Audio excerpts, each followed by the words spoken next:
Is this on? Does everybody have a drink? Because that's really important. Just want to make sure. Kathy wanted to grab one, but she's like, no, I don't want to grab one quite yet.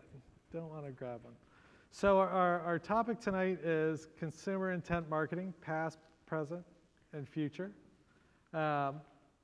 Kathy's got a very diverse background. She's actually spent half her career on the agency side, traveling from California to Prague, back to California to London to New York.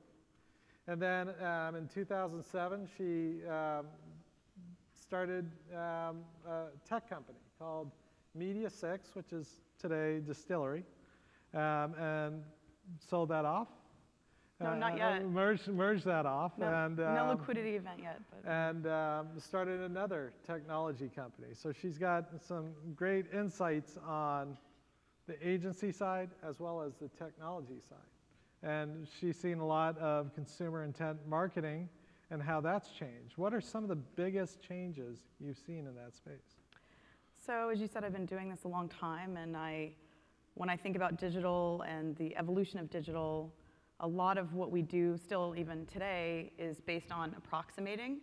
So whether that's demographic, behavioral, or contextual digital advertising, we're making assumptions about whether or not people are going to be receptive to our ads. So if we're talking about demographic, we're making an assumption that all men 18 to 34 are the same. They're in market for the same goods and services at the same time. We still do this today. If I think further kind of along in the evolution of digital, I would argue that search retargeting is probably the first definition of intent targeting. So someone, a consumer typing in a product or want or a need into a search engine is demonstrating a very strong commercial signal.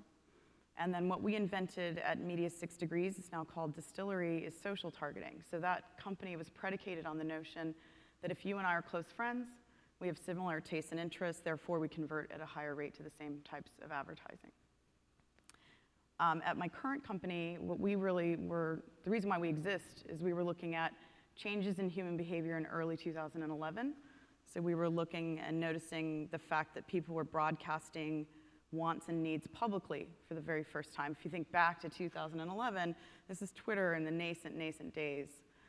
People were checking into locations and broadcasting that publicly, broadcasting their location publicly, et cetera. So this is the reason why we actually exist, is to help brands respond to that type of commercial intent. So search, social, where do you see it going in the future? That's a great question.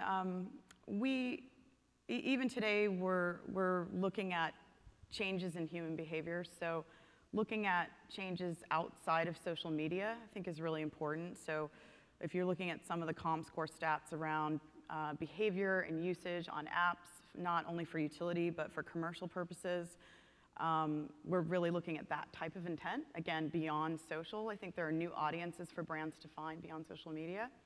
So just to give you an example of some of the data that we're using, it could be a consumer posting a particular product to a wish list. Again, very declarative commercial intent. We're not guessing whether or not they're in market for that particular product. They could be using a product or price comparison app. Again, very specific products, so we're not guessing whether or not they're in market. So those are the types of data that we're really focused on looking at. Again, very declarative commercial signals. We're not doing any approximating or lookalike targeting with that. And are you seeing success? Are you proving this success? Yeah, so right now, I'm really passionate about proving success beyond the click. You know, everyone in this room is, well, maybe not everyone, but a lot of us are still being judged on the click, even though we know it can be gamed. So I've been passionate about trying to figure out another way to prove the value of the data and really the thesis of our company. So currently, there's kind of two stages for us. Currently, we're looking at, did we drive or attribute to a lift in social chatter? Did we attribute to a lift in behavioral change? So did the consumer post-view, search for a branded term, go to the website, maybe stay on the website longer than they normally do, or consume more pages? Did they engage with the branded message for a period of time?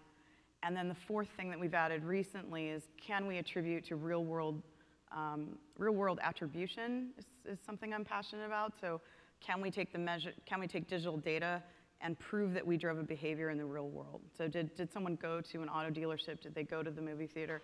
Did they go to the retail environment? So we've partnered with Placed and Ninth Decimal to prove that. I mean, in the future, I would say we're passionate about trying to figure out this concept around the mid-funnel is how it's normally termed, but I don't believe that the intent path is a straight path down the funnel. So we focus on branding and DR, but the mid-funnel is largely ignored. And I would argue that's when a consumer is actually making a decision to purchase a product. We know that they're in market for something because they've already raised their hand, but what about, what is a brand really doing to make the short list at that moment when they can be the most influenced? So we're looking to prove that out too. And what are some of the stumbling blocks that you're experiencing? I would say just that the mid-funnel is largely ignored, by most brands. They're really focused on branding and DR, and we kind of look at the world as those two buckets. Even on the agency side, that's how teams are structured. That's changing a little bit, but it's been siloed to date, I would say. So the mid-funnel is largely ignored, and again, that concept of the intent path not being a straight path down the funnel, I think is something that people really need to understand a little bit better. Great. Well, we're going to open it up to a couple questions from the audience, and this is a special session because in my pocket there are two pieces of paper. One's got $20,000 media campaign, and one's blank. So we're looking for two questions out there. One of you will win. And then tomorrow, you also have another chance to win. Yeah, so tomorrow we have 4. These are all in your gift bags, I think are going in your rooms tomorrow. So we have 4 $20,000 media campaigns. It's on the thumb drive, right, Em? So plug in the thumb drive. You'll find out if you win, just like the golden ticket from Willy Wonka. Do we have questions? Question. My question is really in attribution. Challenges with attribution are you can't drop a cookie. Some people are attempting to do by doing digital IDs, also tying the data. If you're not a CPG company, point of sale, what kind of stuff is your company doing to kind of help solve for cookieless tracking and data integration between companies that don't have point of sale? Yeah, the point of sale thing is a passion point for me. I would love to prove, again, that marriage of digital data in the real world. So there's a couple of companies I'm talking to. Placed in Ninth Decimal, I mentioned. What they can prove for me is that I drove someone to a physical location. I really want to take that a step further with engagement, either at point of sale, proving that they purchased the product. So there's a company called Sparkfly that I'm talking to. The other idea is around the Internet of Things, the concept of digitizing products and products having a digital footprint, how that can be a data source for my company, as well as a media output is another thing that I'm taking a look at. Another question. $20,000. $20,000. Not for you personally, but. I'll ask a question for $20,000. I'm shameless. I'm Brian with Ibotta. I'm interested in whether you've looked into the recent trend of consumers reporting their own item-level purchase data as a way to attribute the efficacy of media. In addition to point of sale, in addition to geolocation, there are a number of technologies that actually allow you to aggregate across every single retailer down to the item level purchase data. And instead of relying on every retailer sort of opening up the data for access for attribution purposes, actually aggregating that through consumers, if you're familiar with that. Yeah, so I'd love to talk to you afterwards in case I'm missing a beat Sure. on that. But Sure. we have partnered with a company to look at past purchase history around that idea. So we're using that data to be a predictor of future purchase history as well as qualifying events. So if you're a financial services company, you don't want to waste money advertising to someone that can never qualify for that particular credit card. Or if you're an auto manufacturer, you want to make sure they can actually afford to buy the car. So that's how we're currently using it. But again, I'm always looking for new data sources, by the way. So I'd love to talk to you after this in case I'm missing somebody. Okay. One more. One more question. Fantastic. Oh. $20,000 on one more. So we've heard about relevant and measurable KPIs, and as an agency, most often our first question is, what is that KPI? And so we do tend to silo it into branding versus DR. So what should that first question be if we're focusing on the mid-funnel? Yeah, I think for us, it's the three or four things that we are actually reporting to clients today. I think a challenge for someone sitting in my shoes is that we're trying to actually change that and help redefine what that could be.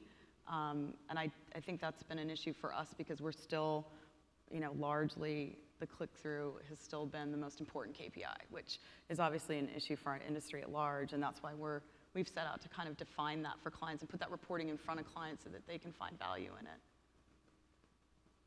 Great. Well, we're going to take the first two Who won? questioners. Right or left pocket? The first guy.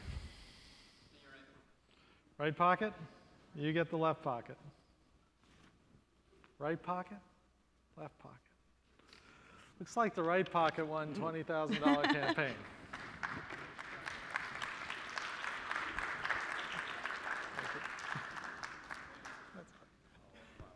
I think we're done, right?